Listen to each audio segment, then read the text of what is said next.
Hi friends, welcome to Raga's kitchen. Friends, இன்றைக்கி வீடியோவில் ஒரு 5-10 நிமிஷத்துக்குள்ளார செய்கிற மாதிரி சூப்பரான டேஸ்டியான நல்லா ஹெல்த்தியான ஒரு ஸ்வீட் ரெசிபி தான் ஃப்ரெண்ட்ஸ் பார்க்க போகிறோம். ரொம்ப ஈஸியாக செஞ்சிடலாம். புது விதமான ஸ்வீட்டாக இருக்குங்க. நல்லா சாஃப்டாகவும் இருக்கும். அதுவும் 3 பொருட்கள் இருந்தாலே போதுங்க, சட்டுன்னு ரெடி பண்ணிடலாம். இப்போ இந்த ஸ்வீட் செய்கிறதுக்கு ஃபஸ்ட்டு ஒரு மிக்ஸி ஜாரில் நல்லா பழுத்த வாழைப்பழமாக மீடியம் சைஸில் ஒரு 4 பழம் எடுத்திருக்கேங்க. தோல் எடுத்துகிட்டு கட் பண்ணி மிக்ஸி ஜாரில் போட்டுக்கலாம். தண்ணி எதுவும் சேர்க்காமல் நல்லா நைஸாக அரைச்சி எடுத்துக்கோங்க. பாருங்கள், இந்த அளவுக்கு நல்லா நைஸாக அரைக்கணும். தண்ணி எதுவும் சேர்க்காமல் இந்த அளவுக்கு நல்லா நைஸாக அரைச்சி எடுத்துகிட்டு மிக்ஸி ஜார்லேயே இப்படி இதை வந்து வச்சிடலாம்.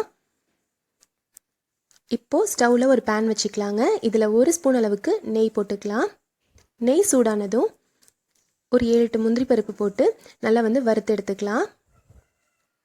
கொஞ்சம் லைட்டாக கலர் மாதிரி வந்துருச்சு பாருங்கள். வறுப்பட்டதும் இப்போ தனியாக ஒரு பவுலில் எடுத்து வச்சுக்கலாம். ஸ்டவ் இப்போ சிம்மில் வச்சுக்கலாங்க. சிம்மில் வச்சு இதில் 1/2 கப் அளவுக்கு கோதுமை மாவு போட்டுக்கலாம். அதாவது ஒரு 50 கிராம் அளவுக்கு இருக்குங்க. கோதுமை மாவை போட்டு நல்லா வாசனை வரணும். அதே மாதிரி நல்லா செவக்க வர வரைக்கும் நல்லா வறுத்துக்கோங்க. இந்த நெய்யோடு சேர்ந்து சட்டுன்னு வறுப்பட்டுரும். பாருங்கள், லைட்டாக கலர் மாறி வந்திருக்கு. இந்த அளவுக்கு நல்லா வறுப்பட்டாலே போதும். குறைவான தீலையே வச்சுக்கோங்க. இப்போ இதில் நம்ம அரைச்சி வச்சுருக்க இந்த வாழைப்பழம் இருக்கு இல்லைங்களா, அதை வந்து நம்ம சேர்த்துடலாம். இதையும் சேர்த்து நல்லா வந்து கலந்து விட்டுக்கோங்க. இப்போது இதில் ஒரு 1/4 கப் அளவுக்கு தண்ணி ஊற்றிக்கலாம். பச்சை தண்ணி ஊற்றினாலே போதுங்க.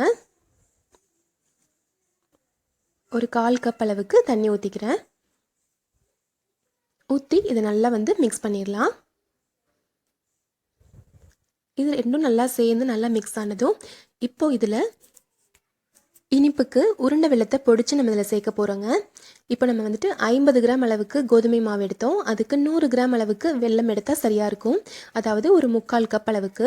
இதை வந்துட்டு கல் மண் இல்லாத மாதிரி வெல்லம் வந்து நான் சேர்க்குறேன். சப்போஸ் நீங்கள் வந்துட்டு வெல்லத்தில் மண் இருக்க மாதிரி இருக்குது அப்படின்னா நீங்கள் அதை வந்து கொஞ்சமாக ஒரு 2லேருந்து 3 ஸ்பூன் தண்ணி ஊற்றி நல்லா வந்து கொதிக்க விட்டு அதை வடிகட்டி இதில் நம்ம ஊற்றிக்கலாம்.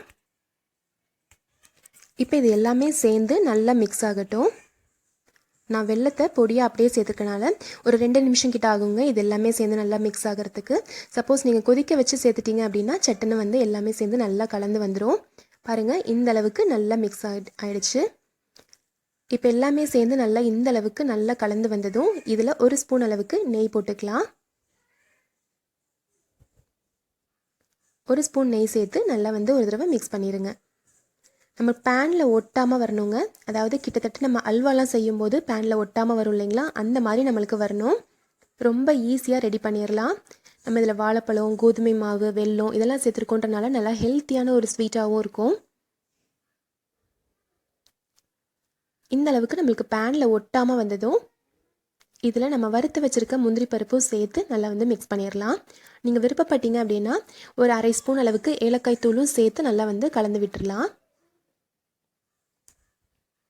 இப்போ வறுத்த முந்திரி பருப்பையும் சேர்த்து நல்லா கலந்து விட்டுட்டு இதை வந்து நம்ம இப்படியேவும் நம்ம வந்துட்டு சர்வ் பண்ணலாங்க.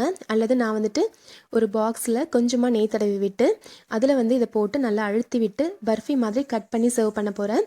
நீங்கள் இப்படியேவும் ஒரு கிண்ணத்தில் வச்சு ஒரு ஸ்பூனில் எடுத்து அப்படியேவும் சர்வ் பண்ணலாம். அதுவும் நல்லா டேஸ்ட்டாக தான் இருக்கும்.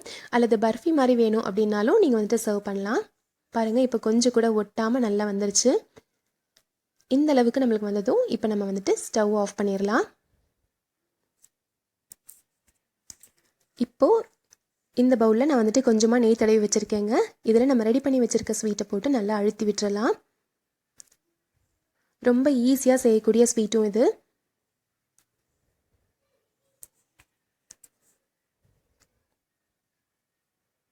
ஜஸ்ட்டு 2 ஸ்பூன் நெய் இருந்தாலே போதுங்க, சட்டுன்னு நம்ம ரெடி பண்ணிடலாம். அதே மாதிரி ரொம்ப பழுத்த வாழைப்பழம் இருந்துச்சு அப்படின்னா கண்டிப்பாக இந்த ஸ்வீட் ட்ரை பண்ணி பாருங்கள். எல்லாருக்கும் ரொம்ப பிடிச்சிருக்கும். இப்போ நம்ம இதை போட்டு நல்லா வந்துட்டு அழுத்தி விட்டுடலாம். அப்போ கரெக்டாக நம்மளுக்கு கொஞ்சம் சூடு ஆறி வரட்டும். சூடு ஆறி வந்ததும் நம்ம வந்துட்டு பர்ஃபிக்கு கட் பண்ணிக்கலாம்.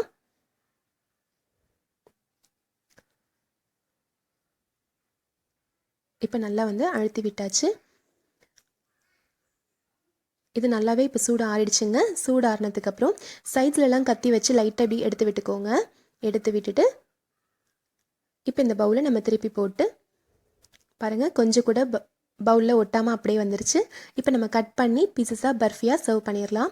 சூப்பரான டேஸ்டியான கோதுமை மாவு வாழைப்பழ பர்ஃபி ரெடி ஆயிடுச்சு. கண்டிப்பாக ட்ரை பண்ணி பாருங்கள். இது நீங்கள் செஞ்சு வச்சிங்க அப்படின்னா ஒரு 2 to 3 டேஸ் வரைக்குமே நல்லா இருக்குங்க. ஏர்டைட் பாக்ஸில் போட்டு வச்சிங்கன்னா ரொம்ப டேஸ்டியாக இருக்கும். கண்டிப்பாக ட்ரை பண்ணி பார்த்துட்டு உங்களுக்கு பிடிச்சதா எப்படி வந்துச்சுன்றத சொல்லுங்கள். அதே மாதிரி நல்லா சாஃப்டாகவும் இருக்கும். சின்ன குழந்தைங்க கூட ரொம்ப விரும்பி சாப்பிடுவாங்க. அந்த அளவுக்கு நல்லா சாஃப்டாகவும் இருக்கும். நீங்கள் நாட்டு சர்க்கரையை சேர்க்குறத விட இந்த மாதிரி வெல்லம் சேர்த்து செஞ்சிங்கன்னா நல்லா சூப்பராக வருங்க. பாருங்கள் எவ்வளோ சாஃப்டாக இருக்குன்னு. இந்த ரெசிபி கண்டிப்பாக உங்களுக்கு பிடிச்சிருக்குன்னு நினைக்கிறேன் ஃப்ரெண்ட்ஸ். பிடிச்சிருந்துச்சுன்னா நம்ம சேனல் ராகாஸ் கிச்சனில் ஒரு லைக்